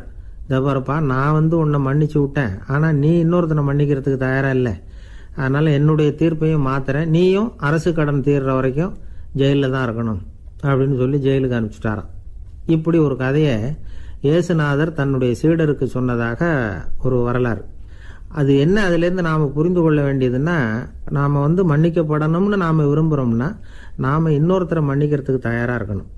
அதனால் நாம் வந்து இன்னொருத்தரை யாரையும் மன்னிக்க மாட்டோம், ஆனால் என்ன இன்னொருத்தரை மன்னிக்கணும் அப்படிங்கிறது மாதிரி செய்யக்கூடாதுன்னு சொல்லுவாங்க. அது மாதிரி நாம் வந்து இப்போ இது தப்பாக புரிஞ்சுக்கிறவங்களும் இருக்கிறாங்க. பாவம் மன்னிப்புங்கிறதுலாம் எதுக்குன்னா, அதாவது மறுபடியும் பாவம் செய்யாமல் இருக்கிறதுக்காக தான். அதான் மன்னிக்கிறாரே அப்படிங்கிறதுக்காக மறுபடியும் பாவம் பண்ணிகிட்டு இருக்கிறது இல்லை. அதான் ஒருத்தர் கேட்டாராம், பாவத்திலேருந்து மன்னிப்பு கிடைக்கணும்னா நீ என்ன செய்யணும் அப்படின்னு கேட்டிருக்கார். அதுக்கு அவன் சொல்லியிருக்கிறான், நான் முதல்ல பாவம் செய்யணும், அப்போ தானே மன்னிப்பு கிடைக்கும் அப்படின்னு நானா. இப்படிப்பட்டவர்கள் தான் இன்னைக்கு உலகத்தில் அதிகமாக இருக்கிறாங்க. அதனால் இந்த மன்னிப்பின் மகத்துவங்கிறது இயேசுநாதர்கிட்டேருந்து தான் நாம் புரிஞ்சுக்கணும். அந்த இயேசு சொன்ன அந்த மன்னிக்கிற மனோபாவம் இருந்தால் இன்னைக்கு உலகம் பூராவும் அமைதி பூங்காவாக இருக்கும். அதில் ஒன்றும் ஆச்சரியமே இல்லை, அதில் ஒன்றும் சந்தேகமும் இல்லை. அதனால் மன்னிக்கிற மனோபாவத்தை நாம் எல்லாரும் நமக்குள்ளே வளர்த்து கொள்ள வேண்டும் அப்படிங்கிறது தான் நாம் இன்றைக்கு எல்லோரும் சிந்தித்து பார்க்க வேண்டிய ஒரு செய்தி. ஒரு வயசான அம்மா தெரு வழியாக போயிட்டு இருந்தாங்க. அவங்க கையில் எண்ணத்தையோ வச்சுக்கிட்டு அதை அடிக்கடி பார்த்துக்கிட்டே இருந்தாங்க. ஒருத்தன் மெதுவாக அவங்கக்கிட்ட போய் கையில் இருக்கிறது என்ன அப்படின்னு எட்டி பார்த்தா அவங்க கையில் 4 பல்லு இருந்துதான். இவன் ஆச்சரியமாக அந்த அம்மாவை பார்த்தான். ஏம்மா உனக்கு என்ன பைத்தியமா, ஏது இந்த பல்லு, இதை என்னத்துக்காக கையில் வச்சுக்கிட்டு அலைஞ்சிக்கிட்டு இருக்கிற அப்படின்னு கேட்டிருக்கான். அதுக்கு அந்த அம்மா விவரம் சொல்ல ஆரம்பித்தாங்களாம். இதை பாருப்பா, எனக்கு ஒரு மகன் இருந்தான், அவனை ரொம்ப செல்லமாக வளர்த்தேன். அவனை தரையிலேயே நடக்க விடுறதில்ல, எப்பவும் தூக்கி வச்சுக்கிட்டு இருப்பேன். அவன் நல்லா பெரியவனாகி பள்ளிக்கூடம் போகிறப்ப கூட அவன் புஸ்தக மூட்டையை நான் தான் சுமந்துக்கிட்டு போவேன். பார்க்குறவங்க கூட கேலி பண்ணுவாங்க, ஏம்மா படிக்க போகிறது நீயா உன் பிள்ளையான்னு கேட்பாங்க. அவன் இன்னைக்கு எவ்வளோ பெரிய மனுஷன் ஆகிட்டான், வெளிநாட்டில் பெரிய உத்தியோகத்தில் இருக்கான். சமீபத்தில் இங்கே வந்துட்டு போனான். ஒரு நாள் ஏதோ கோபத்தில் என்ன அரைஞ்சுட்டான். அப்போ இந்த 4 பல்லும் கீழே விழுந்துட்டுது. இன்னமும் கூட விழுந்திருக்கும், ஆனால் பல்லு தான் இல்லை. என் புள்ள அரைஞ்சதுனால விழுந்த பல்லு இல்லையா அது. அதனால் இதை எப்பவும் என் கையிலேயே வச்சுக்கிட்டு ஆசையோடு பார்த்துக்கிட்டு இருக்கிறேன். அவன் தான் வெளிநாட்டுக்கு போட்டான், அவனை பார்க்க முடியாத ஏக்கத்தை நான் இந்த பல்லை பார்த்து போக்கிக்கிறேன் அப்படின்னு நாங்களாம் அந்த அம்மா. இந்த கதை எதுக்காகன்னா, தாய் அன்பு அப்படிங்கிறது எப்படிப்பட்டதுங்கிறத புரிஞ்சுக்கிறதுக்காக. கல்யாணம் ஆனதுக்கு அப்புறம் தாயை மறந்து விடுறவங்க எத்தனை பேர் இந்த உலகத்தில், அவங்க காதில் வேணுங்கிறதுக்காக தான் இந்த தகவல். ஆனால் ஒரு விஷயம் மட்டும் நல்லா புரிஞ்சுக்கணும், தாயை மதிக்க தெரிஞ்சவங்க தான் இன்றைக்கி வாழ்க்கையில் எல்லா விதத்துலேயும் முன்னுக்கு வந்திருக்கிறாங்க. வேணும்னா விசாரித்து பார்த்துக்குங்க. இன்னொரு அம்மா இருந்தாங்க. அவங்க தினமும் ஒரு கோயிலுக்கு வருவாங்க. சாமியை பார்த்து, கடவுளே நான் இறந்து போனால் நரகத்துக்கு போகணும் அப்படின்னு வேண்டிக்குவாங்களாம். எல்லாரும் சொர்க்கத்துக்கு போகணும்னு தானே கடவுள்கிட்ட வேண்டிக்குவாங்க. இந்த அம்மா தினம் நான் நரகத்துக்கு போகணும் அப்படின்னு வேண்டிக்கிறாங்க. அங்கே இருந்த அர்ச்சகருக்கு இது சந்தேகம். ஒரு நாள் அதை நேரடியாகவே அவங்கக்கிட்ட கேட்டுவிட்டார். அதுக்கு அந்த அம்மா பதில் சொன்னாங்களாம், ஐயா எனக்கு கல்யாணம் ஆகி ரொம்ப நாள் வரைக்கும் குழந்தை பாக்கியம் இல்லாமல் இருந்தது. கோயில் குளம் எல்லாம் சுற்றி வந்தேன். ரொம்ப நாள் கழித்து ஒரு குழந்தை பிறந்தது, ஆண் குழந்தை. அவனை நான் ரொம்ப செல்லம் கொடுத்து வளர்த்தேன். அதோட விளைவு என்ன ஆச்சுன்னா, அவன் ரொம்ப மோசமாக ஆயிட்டான். கெட்ட பழக்க வழக்கம்லாம் கற்றுக்கிட்டான். அவன் இறந்து போனால் நிச்சயம் அவனுக்கு நரகம்தான் கிடைக்கும். அந்த அளவுக்கு கெட்டவன் அவன். அப்படிப்பட்ட காரியங்கள்லாம் பண்ணிகிட்ருக்கான், எனக்கு தெரியும். இவனுக்காக நரகத்தில் கூட யாரும் தயவு காட்ட மாட்டாங்க, தாட்சண்யம் காட்ட மாட்டாங்க. அதனால் இவனுக்கு முந்தி நான் இறந்து நரகத்துக்கு போயிட்டா அங்கே இவனை கவனிச்சிக்கலாமே, இவனுக்கு பணிவிடை செய்யலாமேன்னு பார்க்குறேன் அப்படின்னு நாங்களாம்.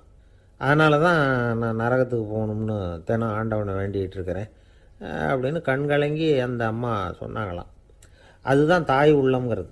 தாயின் பெருமையை சரியாக உணர்ந்துட்டா அவங்களுக்கு எப்பவும் எந்த கஷ்டமும் வராது. இது ஏதோ உபதேசத்துக்காக சொல்கிற வார்த்தை இல்லை, உண்மையான வார்த்தை. இந்த விவரத்தையெல்லாம் நண்பர் ஒருத்தர்கிட்ட சொல்லிகிட்டு இருந்தேன். அவர் கொஞ்ச நாள் கழித்து என்னை தேடி வந்தார். அவர் கையிலேயே 4 பல்லு வச்சுருந்தார். என்னங்க ஆச்சு, ஏதுங்க அந்த பல்லு அப்படின்னு விசாரித்தோம். உங்கள் உபதேசத்தை கேட்டுவிட்டு இந்த உலகத்தில் எல்லாரையும் தாயாக நினைக்க ஆரம்பிச்சிட்டேன். ஒரு அம்மாவை கடத்தரில் பார்த்து தாயேன்னு கூப்பிட்டேன். அவங்க உடனே பலார்னு என்னை அரைஞ்சிட்டாங்க, பல்லு விழுந்துட்டுது. அதை தான் பொறுக்கி எடுத்துக்கிட்டு நேராக உங்களை தேடி வந்துக்கிட்டு இருக்கிறேன்னார். தாயேன்னு தானே கூப்பிட்டீங்க, அதுக்கு ஏன் அரைஞ்சாங்க அப்படின்னு கேட்டோம். நான் தாயேன்னு கூப்பிட்டது அவங்க காதில் நாயேன்னு விழுந்துட்டு தான், அதுதான் அப்படி ஆயிட்டுது அப்படின்னார். ஊருக்கு வெளியில் அமைதியான ஒரு இடம், அங்கே ஒரு ஆசிரமம், அங்கே ஒரு சாமியார். அவர் தினமும் நல்ல போதனைகள்லாம் செய்வார். பல பேர் போய் அங்கேயே சில நாள் தங்கி இருந்து அவர் சொல்கிற அறிவுரைகளை எல்லாம் கேட்டுக்கிட்டு வர்றது வழக்கம். ஒரு தடவை அவரை பார்த்துட்டு போகிறதுக்காக 3 வெளியூர் தம்பதிகள் வந்தாங்களாம். அந்த மடத்திலேயே சாப்பிட்டுக்கிட்டு தங்கியிருந்து அவங்களுடைய போதனைகளை கேட்டுக்கிட்டு போகணுங்கிறது அவங்க நோக்கம். காலையில் குளிச்சுட்டு பூஜையில் உட்காந்தார் அந்த சுவாமி. இவங்களும் குளிச்சுட்டு அந்த பூஜையை பார்க்கறதுக்காக அவர் முன்னாடி உட்காந்தாங்க. பூஜை ஆரம்பமாச்சு. சம்பிரதாயப்படி அது ரொம்ப நேரம் நடந்துக்கிட்டே இருக்குது. இவங்களுக்கு நல்ல பசி இருந்தாலும் இந்த நேரத்தில் அதை எப்படி வெளியில் காட்டிக்கிறது? பேசாமல் இருந்தாங்க. அந்த சுவாமி பூஜையை முடித்தார். அதுக்கப்புறம் பேச ஆரம்பித்தார். பேச்சு அருமையாக தான் இருந்தது, அமிர்தமாக தான் இருந்தது. இருந்தாலும் இவங்களுக்கு இருக்கிற வயிற்று பசி அது சரியாக கவனிக்க விடலை. அந்த சுவாமியே இதை கவனித்ததா தெரியல. இவங்களுக்கு மனசுக்குள்ள ஒரு எண்ணம், உள்ளே சாப்பாடு தயாராகிட்டு இருக்கும் போல இருக்கு, இந்த பேச்சு முடிஞ்சது நம்மளை உள்ளே அழைச்சிட்டு போய் சாப்பாடு போடுவாங்கன்னு நினைக்கிறோம் அப்படின்னு இவங்களாம் நினச்சிக்கிட்டாங்க. ஆனால் சுவாமி இதை பற்றி எதுவுமே பேசலை, கண்டுக்கலை. ஒரு அம்மாவால் அதுக்கு மேலே சும்மா இருக்க முடியுமா? முடியல. சாப்பாட்டை கவனிக்கலாமா அப்படின்னு சொல்லி மெதுவாக ஆரம்பித்தாங்க. கவனிக்கலாமே அப்படின்னு உள்ளே அழைச்சிட்டு போனார் சுவாமி. இவங்க ரொம்ப அவசரமாக எழுந்திருச்சு உள்ளே ஓடினாங்க. அங்கே ஒரு மேஜை மேலே ஒரு கிண்ணம் மூடி இருந்தது. இதுதான் சாப்பாட்டு மேஜை போல இருக்கு, இங்கே சாப்பாடு வந்துடும் அப்படின்னு நினச்சாங்க. உடனே போய் சுற்றி உட்காந்துக்கிட்டாங்க. சுவாமி அந்த கிண்ணத்தை எடுத்து அந்த அம்மா கிட்ட கொடுத்தார். அவங்க அதை வாங்கி மூடியை திறந்து பார்க்குறாங்க. உள்ளே ஒரு சாவி இருக்குது. சரிதான், இது சமையலறை சாவி போல இருக்கு. அங்கே போய் அதை திறந்து சாப்பாட்டை நாமே எடுத்துக்கிட்டு வந்து இங்கே வச்சுக்கிட்டு சாப்பிடணும் போல இருக்கு அப்படின்னு நினச்சாங்க. சாவி இருக்கு இல்லையா, வாங்க பூட்டு நிறையா காட்டுறேன் அப்படின்னு சுவாமி அவங்கள அழைச்சிட்டு போனார், காட்டினார். இவங்க அந்த அறையை ரொம்ப ஆவலோடு திறந்தாங்க. உள்ளே பார்த்தா அங்கே அரிசி, பருப்பு, விதவிதமான காய்கறி எல்லாம் இருக்குது. சமையலுக்கு வேண்டிய மிளகாய், எண்ணெய், பால், தயிர், நெய் இப்படி எல்லாமே இருக்குது. அடுப்பு, விறகு, நெருப்பு போட்டி அது கூட அங்கே இருக்குது. சாப்பாடு தயாராக இருக்கும்னு நினச்சிக்கிட்டு போனால் இப்படி இருக்குதே அப்படின்னு சொல்லி அதை பார்த்ததும் ரொம்ப சோர்ந்து போட்டாங்க அவங்க. சுவாமி, என்ன இது சாப்பாடு இல்லையா அப்படின்னாங்க. அதுதான் சாப்பாட்டுக்கு வேண்டிய எல்லாம் இங்கே இருக்குதே. அடுப்பு மூட்டி நீங்கள் தான் அவங்கவுங்க ருசிக்கு தகுந்த மாதிரி சமைச்சிக்கணும். இந்த சன்னியாசிக்கு எப்படி சமைக்க தெரியும் அப்படின்னு கேட்டார் சுவாமி. சாப்பாடு தயாராக இருக்கும்னு நாங்கள் எதிர்பார்த்தோம் அப்படின்னாங்க. நீங்கள் இப்படி சொல்லுவீங்கன்னு நானும் எதிர்பார்த்தேன். இது வரைக்கும் நான் எவ்வளவோ தத்துவம்லாம் எடுத்து சொன்னேன். எல்லாத்தையும் விட இதுதான் அனுபவபூர்வமான தத்துவம். ஆண்டவன் நமக்கு நல்ல மனசை கொடுத்துருக்குறான், நல்ல வாய்ப்புகளையும் தந்திருக்கிறான், அதையெல்லாம் பயன்படுத்திக்கக்கூடிய மூளையையும் சிந்தனையையும் கொடுத்துருக்குறான். அதனால் அடுப்பை தான் நீங்கள் மூட்டணும். அடுப்பை நீங்கள் தான் மூட்டணும். உங்களுக்கு உகந்ததை நீங்கள் தான் சமைச்சு ருசித்து அனுபவிக்கணும். ஆண்டவனே அதை செஞ்சுக்கிட்டு இருக்க மாட்டான் அப்படின்னாராம் அந்த சுவாமி. நம்முடைய வாழ்க்கையில் பல நல்ல பலன்களை பெறறதுக்கு நாம் தான் முயற்சி பண்ணணும். அதுக்குரிய சூழ்நிலையை தான் ஆண்டவன் கொடுப்பானே தவிர அதை விளக்கிறதுக்காக தான் அந்த சுவாமி அப்படி செஞ்சு காட்டியிருக்கிறார். இது ஒரு பெரியவர் இப்படி ஒரு விளக்கம் கொடுத்தார். அதுக்கப்புறம் அந்த 3 தம்பதிகளும் தெளிவடைஞ்சுட்டாங்களாம். நாம் தெளிவடைகிறது எப்போங்கிறது தான் தெரியல அப்படின்னு பல பேர் இதை கேட்டுட்டு சொல்லிகிட்டு இருக்கிறாங்க. இந்த கதையை நம்முடைய நண்பர் ஒருத்தர்கிட்ட சொன்னேன். அந்த நண்பர் ரொம்ப சந்தோஷப்பட்டார். நீங்கள் சொல்கிறது கரெக்டு சார், ஆனால் நான் அதை விட ஒரு படி மேலே சார். எனக்கெல்லாம் அரிசி, பருப்பு இருக்கிற ரூம் எதுன்னு கையை காட்டிட்டா போதும். உடனே கிண்ணத்துலேருந்து சாவியை எடுத்து கொடுக்கணுங்கிற அவசியம்லாம் இல்லை எனக்கு. அப்புறம் எப்படி ரூமை திறந்துருவீங்க அப்படின்னு கேட்டேன். பூட்டை உடைச்சி திறந்துருவேன், அதுதான் எனக்கு பழக்கம் அப்படிங்கிறார். நண்பர் இருக்கார். எப்போ பார்த்தாலும் கையில் ஒரு புத்தகம் இருக்கும். புத்தகம் இல்லாமல் எங்கேயும் புறப்பட மாட்டார். எதுக்காக இப்படி எடுத்துகிட்டு போகிறீங்க அப்படின்னு கேட்டால், எனக்கு இது ஒரு நல்ல நண்பன் மாதிரி. இந்த காலத்தில் எங்கே போனாலும் காத்திருக்க வேண்டியிருக்கு. அது மாதிரி சமயத்தில் நான் நண்பன் கூட பேசிக்கிட்டு இருப்பேன் அப்படிம்பாரான். ஒருத்தர் ஒரு பெரிய அரச பதவியில் இருந்தார். அவர் பதவியிலேருந்து இறங்க வேண்டிய சூழ்நிலை. அரசு கொடுத்துருந்த வீட்டை விட்டுட்டு வெளியில் வர்றார். வரும்பொழுது 2 கையிலையும் 2 பெட்டியை எடுத்துகிட்டு வந்தாராம். சார், உங்களுடைய உடைமைகள் அப்படின்னு கேட்குறாங்க அங்கே இருந்த ஊழியர்கள். இவர் தன்னுடைய கையில் இருக்கிற பெட்டியை காட்டி, இதுதான் என்னுடைய சொத்து அப்படின்னாராம். ஒரு பெட்டியில் அவருடைய உடைகள், இன்னொரு பெட்டியில் அவர் விரும்பி படிக்கிற புத்தகங்கள். அவ்வளவுதான். இதுதான் இருந்துதான். புத்தகம் படிக்கிறது மனசுக்கு நல்லதுங்கிறது நமக்கு தெரியும். புத்தக வாசிப்பு உடம்புக்கும் நல்லதுங்கிறாங்க. அது நமக்கு ஆச்சரியமாக தான் இருக்குது. ஒரு நபர் ஒரு வருஷத்தில் சராசரியாக 2000 பக்கங்களை படிச்சிருக்கணுமா, யுனெஸ்கோ பரிந்துரை. ஆனால் நம்ம நாட்டில் நாம் சராசரியாக படிக்கிறது 32 பக்கங்கள். அவ்வளவுதான். இவ்வளவுக்கு நம்ம நாட்டில் 6000க்கும் மேற்பட்ட நாளேடுகள், 2000க்கும் மேற்பட்ட இதழ்கள், மலர்கள், இவ்வளவு இருந்தோம் சரியாக வரல. இந்த உலகத்தில் முதல் நூலகம் எங்கே எப்போ ஆரம்பமாச்சு தெரியுமா? கிமு 2500ஆம் ஆண்டில் அது ஆரம்பமாயிருக்குது. பாபிலோனியாவில் அமில் அணு அப்படிங்கிற அரசன் தான் நூலகத்தை உருவாக்கி இருக்கிறான். அப்போல்லாம் தாள் கிடையாது, களிமண் தான். களிமண் பலகைகளில் எழுதி அது தொகுத்து அப்படியே நூலாக்கி அதை நூலகத்தில் வச்சுருப்பாங்களாம். அரசருடைய நூலகத்தில் 1000க்கும் மேற்பட்ட நூல்கள் இருந்ததாக வரலாற்று குறிப்பு இருக்குது. அது மட்டும் இல்லை, அந்த நூலகத்தில் பொருள் வாரியாக, அதாவது சப்ஜெக்ட் வாரியாக புத்தகங்களை வகைப்படுத்தி வச்சுருந்தாங்களாம். அதில் மிச்சம் இருந்த ஒரு 25 களிமண் பலகை புத்தகங்கள் இன்றைக்கும் பிரிட்டிஷ் அருங்காட்சியகத்தில் இருக்குதான். அச்சு, தாள் இதெல்லாம் ஏற்பட்டதுக்கு அப்புறம் அமைக்கப்பட்டது தான் பிரான்சில் இருக்கக்கூடிய பாரிஸ் நூலகம். 1480 பிரெஞ்சு மன்னர் 11ஆம் லூயி இந்த நூலகத்தை அமைச்சாராம். ஆனால் அப்போல்லாம் அரசர்கள் மட்டும்தான் நூலகத்தை பயன்படுத்த முடியுமா. அதுக்கப்புறம் 17ஆம் நூற்றாண்டில் இந்த முறை மாறி பொதுமக்கள் அங்கே போகலாம், படிக்கலாம் அப்படிங்கிற நிலைமை வந்துதான். போட்லியன் நூலகம் அப்படின்னு அதுக்கு பேர், பாரிஸ் நகரத்தில் இருக்குது. அங்கே தான் நூல்களின் பட்டியல் தயாரிப்பு பணி ஆரம்பமாச்சு. கல்வி வளர்ச்சியையும் நூலகத்தையும் இணைச்சவர் நெப்போலியன் போனபார்ட். முன்பணம் செலுத்தி புத்தகத்தை படிக்கிற முறையையும் அவர் தான் கொண்டுட்டு வந்தாராம். மக்கள்கிட்ட வசூலிக்கிற வரியின் ஒரு பகுதியை நூலகத்துக்கு பயன்படுத்தினவரும் அவர் தானா. நெப்போலியன் நூலகத்தில் உலகத்தில் உள்ள எல்லா மொழி நூல்களும் இருக்குதான். அங்கே ஒரு தமிழ் நூலும் இருந்திருக்குது. அது என்னென்னா கம்பராமாயணம். சோவியத் யூனியனுக்கு படையெடுத்து போனப்போ அங்கேருந்து லட்சக்கணக்கான புத்தகங்களை இந்த பனிச்சறுக்கு வாகனங்கள் இருக்குல்ல, அதில் கொண்டுகிட்டு வந்ததாக வரலாறு. அடுத்தபடியாக குறிப்பிட்டு சொல்லத்தக்க நூலகம் எதுன்னா பிரிட்டிஷ் நூலகம். மிக பழைய கையெட்டு பிரதியெல்லாம் கூட அங்கே இருக்குது. 1753 ஆரம்பமாச்சு. அதில் உள்ள நூல்களை வரிசையாக அடுக்கினா 180 கிலோமீட்டர் நீளத்துக்கு வருமா. மிகப்பெரிய நூலகம் அமெரிக்க தலைநகர் வாஷிங்டனில் இருக்குதான். இந்தியாவை பொறுத்த வரைக்கும் பெரிய பழைய நூலகம் எதுன்னா கல்கத்தா நூலகம். எல்லா இந்திய மொழி நூல்களும் இங்கே உண்டு. மகாகவி பாரதியார் நடத்தின இந்தியாங்கிற இதழின் எல்லா பிரதிகளும் அங்கே பாதுகாப்பாக இருக்குது. படிக்கும் பழக்கம் இங்கே வளர வேண்டியிருக்குது. ஒருத்தர்கிட்ட ஒரு புஸ்தகத்தை கொடுத்து விமர்சனம் எழுத சொல்லியிருந்தாங்க. கொஞ்ச நாள் கழித்து அவரை போய் பார்த்து, என்னங்க புஸ்தகத்தை படித்து பார்த்தீங்களா அப்படின்னு கேட்டாங்களாம்.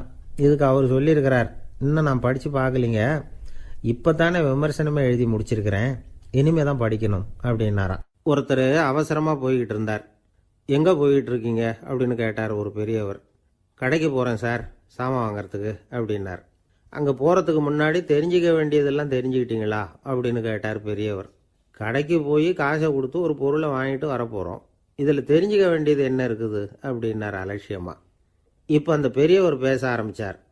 இந்த உலகத்தில் எந்த ஒரு செயலில் இறங்குறப்போவும் நாம் நல்லா ஆலோசனை பண்ண வேண்டிய விஷயம் 5 அப்படின்னார். உதாரணமாக, ஒருத்தன் கடைக்கு போய் ஏதோ ஒரு பொருளை வாங்கிட்டு வர போகிறான்னு வச்சுக்கங்களேன். அப்போ கூட அவன் 5 விஷயங்களை பற்றி தெரிஞ்சுக்க வேண்டியிருக்குது அப்படிங்கிறார் அவர். முதல்ல அந்த பொருள் எப்படிப்பட்டது அப்படிங்கிறத தெரிஞ்சுக்கணும். ரெண்டாவதாக தன்னை பற்றியும் தெரிஞ்சுக்கணும். அப்போ தான் அந்த பொருள் தனக்கு தேவையா இல்லையா அப்படிங்கிறத புரிஞ்சுக்க முடியும். மூணாவதாக தெரிஞ்சுக்க வேண்டியது ஒன்று இருக்குது. அது என்னென்னா, அந்த பொருளை அடையறதுக்கு வழி என்ன அப்படிங்கிறத தெரிஞ்சுக்கணும். அதாவது எவ்வளவு பணம் கொடுத்தா அது கிடைக்கும், இது மாதிரியான விஷயங்கள். நாலாவதாக அந்த பொருளை அடையிறது மூலமாக நாம் அடையக்கூடிய பயன் என்ன அப்படிங்கிறதையும் உணரணும். அஞ்சாவது, அந்த பொருளை அடையிறதுல இருக்கக்கூடிய தடை எது அப்படிங்கிறதையும் நாம் தெரிஞ்சுக்கணும். பெரியவர் பேசுறது ஏதோ தத்துவம் மாதிரி தெரியுது இல்லையா, தத்துவம்தான். அதாவது இப்படி உலகியல் வாழ்க்கையில் சின்ன சின்ன விஷயங்கள்லேயே நாம் 5 விஷயங்களை தெரிஞ்சுக்க வேண்டியிருக்குது. அது ரொம்ப அவசியமாக இருக்குது. பேரின்ப நிலைன்னு சொல்கிறாங்கல்ல, அது மாதிரி பெரிய சமாச்சாரங்கள்லேயும் இந்த 5 விஷயங்களை நாம் தெரிஞ்சுக்க வேண்டியிருக்குது. அதுக்கு பேர் என்னன்னா அர்த்த பஞ்சகம். வைணவ சமயத்தில் அர்த்த பஞ்சகம்ங்கிறது ரொம்ப பெரிய விஷயம். கடைக்கு போகிறது மாதிரி கடவுளை பார்க்க போகிறப்பவும் நாம் 5 விஷயங்களை தெரிஞ்சுக்கணுமா. முதல்ல பரம்பொருள் அப்படிங்கிறது என்ன, அதோட தன்மைகள் என்ன, இதை தெரிஞ்சுக்கணும். இதுக்கு பேர் என்னன்னா பரமாத்ம ஸ்வரூபம் அப்படின்னு பேர். ரெண்டாவது, நாம் யார், நம்மோட தன்மை என்ன அப்படிங்கிறத தெரிஞ்சுக்கணும். நான் யாருன்னு எனக்கே தெரியலங்கிறப்போ இதை நான் சொல்கிறேன்னு இது என்னுடையதுன்னு சொல்கிறது தப்பு தானே. அப்புறம் மூணாவது விஷயம், பரம்பொருளை நாம் அடையிறதுக்கு வழி எது, இதை தெரிஞ்சுக்கணும். இது உபாய ஸ்வரூபம் அப்படின்னு பேர். நாலாவது விஷயம், நாம் அடைய வேண்டிய பயன்கள் என்ன அப்படிங்கிறது தெரிஞ்சுக்கிறது. இதுக்கு புருஷார்த்தம் அப்படின்னு பேர். அஞ்சாவது, அந்த பயனை அடைய விடாமல் தடுக்கிற தடைகள் யாவை அப்படிங்கிறது தெரிஞ்சுக்கிறது. இது விரோதி ஸ்வரூபம். இதைத்தான் தடையியல் அப்படின்னு சொல்கிறாங்க. அதாவது பரமாத்மாவை பற்றிய அறிவு, ஜீவாத்மாவை பற்றிய அறிவு, உபாயம் பற்றிய அறிவு, புருஷார்த்தம் பற்றிய அறிவு, இந்த 4 அறிவுக்கும் எதிரடையா, அதாவது அதையெல்லாம் தப்பாக புரிஞ்சுக்கிறதால உண்டாகக்கூடிய அறிவு விரோதி ஸ்வரூபம். என்ன இது தகவலில் ஏதாவது கதை சொல்லுவீங்கன்னு பார்த்தா ஏதோ தத்துவம் பேசிகிட்டு இருக்கிறீங்களே அப்படின்னு நினைக்கலாம். இதுவும் தெரிஞ்சுக்க வேண்டிய ஒரு பெரிய விஷயந்தான். காதில் போட்டு வச்சா எப்போவாவது உபயோகப்படும். என்னுடைய நண்பர் ஒருத்தர் ஒரு நாள் என்கிட்ட சொன்னார், சார் அடுத்த மாதம் தஞ்சாவூரில் ஒரு கல்யாணம், போகிறதா வேண்டாமா அப்படின்னு ஒரே குழப்பமாக இருக்குது அப்படின்னார். நான் உடனே இந்த அர்த்த பஞ்சக உபதேசம் பண்ண ஆரம்பித்தேன். அவர் எல்லாத்தையும் பொறுமையாக கேட்டுவிட்டு, சரி சார் நான் போகிறதுன்னு முடிவு பண்ணிவிட்டேன்னார். எப்படி இந்த முடிவுக்கு வந்தீங்க அப்படின்னு கேட்டேன். அவர் சொன்னார், சார் அந்த 2வது பாயிண்ட் ஒன்று சொன்னீங்களே, அதை புரிஞ்சுக்கிட்டதுக்கு அப்புறம்தான் இந்த முடிவுக்கு வந்தேன் அப்படின்னார். என்ன 2வது பாயிண்ட்டுன்னு? அதாவது தன்னை பற்றி புரிஞ்சுக்கணும் அப்படின்னு சொன்னீங்க. உடனே என்னை பற்றி புரிஞ்சுக்கிட்டேன், நான் யாருங்கிறது எனக்கு தெரிஞ்சுது, உடனே போகிறது தான் நல்லதுன்னு முடிவு பண்ணிவிட்டேன்னார். நீங்கள் யாருன்னு கேட்டேன். நான் தான் சார் அந்த கல்யாணத்தில் தாலி கட்ட வேண்டிய மாப்பிள்ளை அப்படின்னார். அந்த காலத்தில் அண்ணாமலை ரெட்டியார்னு ஒருத்தர் இருந்தார். அவர் வெங்கனூர் அப்படிங்கிற கிராமத்தில் இருந்தார். அங்கேருந்து விருத்தாசலம் கோவிலுக்கு தவறாமல் போயிட்டு வந்துக்கிட்டு இருந்தார். இடையில் வெள்ளாறு, அதில் ஒரு சமயம் வெள்ளம் வந்துட்டுது. இவரால் போக முடியல. அதோட விளைவு வெங்கனூர்லேயே ஒரு கோவில் கட்டணும் அப்படின்னு முடிவு பண்ணார், சிவாலயம். அந்த சமயத்தில் வடநாட்டில் பஞ்சம். அதனால் அங்கே இருந்த பல சிற்பிகள் தென்னாட்டை நோக்கி வர ஆரம்பித்தாங்க. அவங்க வெங்கனூர் வழியாக வர்றது தெரிஞ்சதும் இவர் போய் பார்த்தார். இங்கே ஒரு கோவில் கட்டணும், அதுக்கு நீங்கள் உதவணும்னார். பஞ்ச காலத்தில் இப்படி ஒரு வாய்ப்பு கிடைச்சதில் அவங்களுக்கும் ரொம்ப மகிழ்ச்சி. உற்சாகத்தோடு ஒத்துக்கிட்டாங்க. ஆலய திருப்பணி ஆரம்பமாச்சு. அவங்களுக்கு வேண்டிய எல்லா வசதிகளையும் இவர் செஞ்சு கொடுத்தார். அவங்களுக்கு எந்த குறையும் இல்லாமல் பார்த்துக்கிட்டார். அது மட்டும் இல்லை, ஒவ்வொரு நாளும் அங்கே வருவார். உங்களுக்கு என்ன வேணும் எது வேணும்னு கேட்பார். ஏதாவது குறை இருந்தால் சொல்லுவாங்க, உடனே தீர்த்து வைப்பார். இவரும் கேட்பார், எந்த குறையாக இருந்தாலும் என்கிட்ட சொல்லுங்க அப்படின்னு சொல்லுவார். அதை தவிர இவராகவே கவனிச்சும் அவங்களுக்கு என்னென்ன தேவைங்கிறத கண்டுபிடிச்சி அதையெல்லாம் கொடுத்துக்கிட்டு இருப்பார். என்ன தேவைன்னாலும் அதை நிறைவேற்றி வச்சுருவார். அந்த சிற்பிகளின் தலைவன் ஒருத்தன், அந்த ஆளுக்கு வெத்தலை பாக்கு போடுறது பழக்கம். இதை தெரிஞ்சுக்கிட்டு அதுக்காகவே ஒரு ஆளை ஏற்பாடு பண்ணார். வேணுங்கிறப்போலாம் நீ வெத்தலை சீவல் மடித்து கொடுக்க வேண்டியது உன் வேலை அப்படின்னு ஒருத்தனை ஏற்பாடு பண்ணிட்டார். இப்படியெல்லாம் செஞ்சதும் அவங்களுக்கும் ரொம்ப உற்சாகம். ரொம்ப பொறுப்பாக சிற்ப வேலைகளை செஞ்சுக்கிட்டு இருக்கிறாங்க. ஒரு நாள் என்னாச்சு தெரியுமா? அந்த சிற்பிகளின் தலைவன் ரொம்ப நுணுக்கமாக ஒரு வேலையை செஞ்சுக்கிட்டு இருக்கிறான். சாரம் போட்டு அது மேலே படுத்துக்கிட்டு அண்ணாந்து பார்த்து உச்சியில் நுணுக்கமான சிற்பங்களை உருவாக்கிக்கிட்டு இருக்கான். சிற்பியின் கவனம் செதறப்படாதுங்கிறதுனால இவர் மெதுவாக சத்தம் போடாமல் கிட்ட போய் நின்று அதை கவனிச்சுக்கிட்டு இருக்கிறார். அந்த சிற்பி வழக்கம் போல்